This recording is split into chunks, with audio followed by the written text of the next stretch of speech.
આજે તો હતો દક્ષ બાપુનો બર્થડે ને કાપી 5 હાથ કેકું કહાની કઈ કેવી. જય શ્રી રામ મિત્રો, કેમ છો બધા મજામાં? નાયધોન ફ્રેશ થઈને ગાડી કાઢીને નીકળી ગયો સીધો ગળું જવા માટે. પહોંચી ગયો ગળું અને ગાડી રાખી દીધી પાર્કિંગમાં અને નીકળી ગયો સીધો રેલવે સ્ટેશન બાજુ. પહોંચી ગયો રેલવે સ્ટેશન અને આવી ગયા અમારા અમદાવાદના મહેમાન આવ્યા ભેગા ટ્રેન લેતા આવ્યા. આવી ગઈ ટ્રેન અને નીકળી ગયા સીધા જુનાગઢ બાજુ. પછી બાંધીને ગોતી લીધી જગ્યા અને જગ્યા કરતા પહોંચી ગયા જુનાગઢ અને જુનાગઢ આવીને પાટે કપાવી બસ સ્ટેશન બાજુ. બસ સ્ટેશને થઈ પાણીના ખાબોચિયામાં છપછપિયા કરતા પહોંચી ગયા અમે ત્રીજા માળે એનઆઈટી આવીને જોયું તો આવી ગયા હતા મોટા સર્જન રજનીકાંતના ભાઈ. આ ભાઈ એવડા મોટા સર્જન છે ફોન હાથમાં લઈને તા કહી દે કે આ રજીસ્ટર જ શોર્ટ હોય એટલે ઈ જ નીકળે. આ ભાઈ નું નામ છે અમારે બજરંગી ભાઈજાન. આ કલરની હાવેણી જેવો ભાઈ દેખાય છે ને આ ભાઈ નું નામ છે અહેમદ કલેજા કે ઠંડા. પછી એક બધા આવવા માંડ્યા તો સાહેબે કીધું કે હાલો નીકળો બધા ક્લાસમાં. તો નીકળી ગયા અમે સીધા ક્લાસમાં આવીને સાહેબે ભણાવ્યો રિંગર સેક્શન અને પછી કરી લાઈનું ચેક રિંગર સેક્શન ની. પછી લાઈનું ચેક કરી ચા પીધીને બધાને ટાટા બાય બાય કઈ નીકળી ગયો સીધો રેલવે સ્ટેશન બાજુ. ઠેબા ખાતો પહોંચી ગયો રેલવે સ્ટેશન અને ઘડીક વાર ઉભા આવી ગઈ મારી રોંગ સાઈડમાં ટ્રેન. પછી તો હું આપણી જગ્યા તો ફિક્સ જ હોય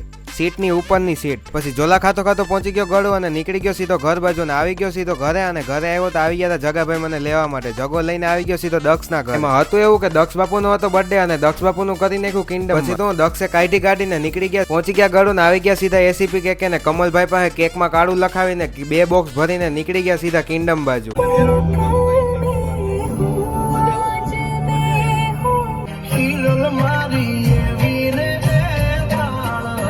પછી એસી ની ઠંડી હવા ખાતા પહોંચી ગયા હોટલે અને પછી કાઢ્યા કેકના કોથળા અને ગોઠવી દીધી કેક અને પછી દક્ષ બાપુએ કેક કાપવાનું ચાલુ.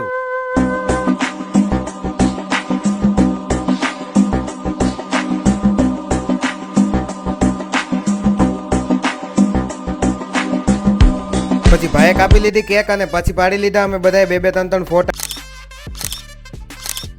ફોટા પાડીને મામલો આવી ગયો મેદાને. આવી ગયા સીધા ટેબલ ઉપર ને કરી દીધું હવે ભરડવાનું ચાલુ. પછી વારાફરતી આવવા માંડ્યો અમારો ઓર્ડર અને મણ 2 મણ જમવાનું જમીને નીકળી ગયા. પછી રીલ્સ બનાવતા ઘર બાજુ.